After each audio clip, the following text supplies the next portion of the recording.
Thing on either side of the aisle. Let's get back to candidate for Fulton County Superior Court, Chloe Dallaire. One of the other big issues right now, Chloe, in Fulton County is the fact that potentially there may be finally a 2/3 majority to split Milton County out. The Democrats in Fulton have threatened that they would sue immediately under whatever grounds they have. Where do you stand on that? Well, you know, I really don't have a stance. Yeah, in the middle of the butt. Questions you can't answer. Exactly, unfortunately. But you know, I've been listening to the argument a little bit, and I understand that people are very passionate about it. It is certainly a passionate issue. Down to one of the things that are most important to people, and that is their home. So. Now, you mentioned one thing earlier. In today's economic environment, there's a lot of stress, and people go to court in Fulton County more than they would under a better economy, whether they've lost their job and home might be in foreclosure, claiming bankruptcy, behind on their child support, business goes down the tubes.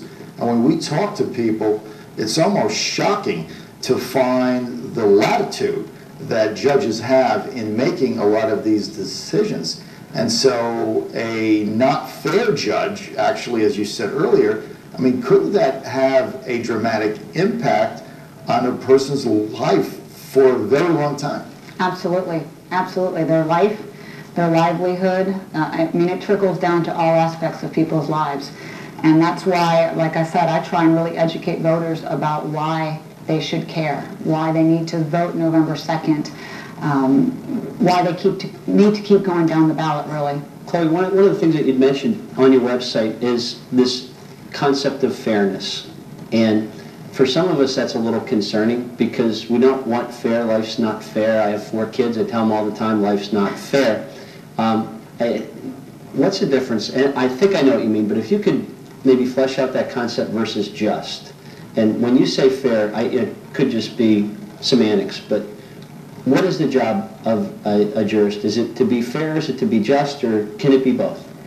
Well, and maybe it's semantics, I don't know, but what it means is that everyone who enters your courtroom is treated with the same degree of respect, and you start out on an even playing field, and that you have a judge who doesn't have any sort of agenda, isn't out there to champion the rights of one group or another, doesn't bring their personal prejudices to the courtroom. And that's really what it means to be fair. It doesn't mean that you're going to bend over backwards for one party or the other, but that you'll get your day in court. Therefore, we assume that all parties are innocent, including the defendant and including the cop that brings them in, I assume. Right, right. I mean, you begin with your own credibility, and what you do with that after that is your own doing.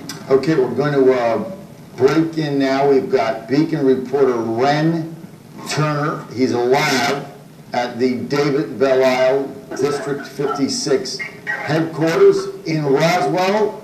Are you there, Ren? What's happening? While you're on the phone, we're going to get John's magic hands here to check the D56 numbers. David Belle Isle, I know, fighting to get in the runoff, will beat you under 50%.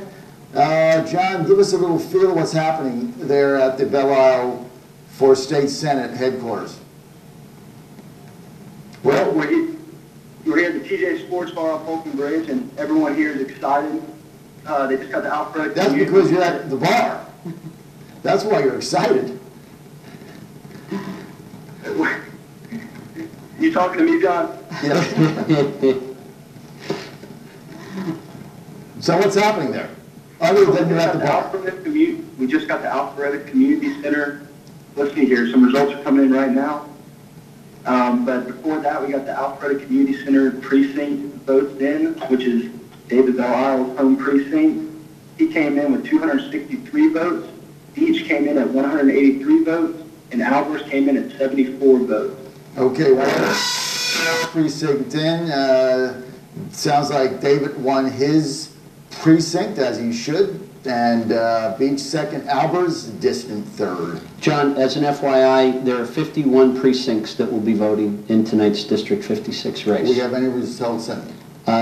Apparently what we were just given, and that's it. Okay, we got one. So they're ahead of us. Well done, John. Do you have anything else in, Ren?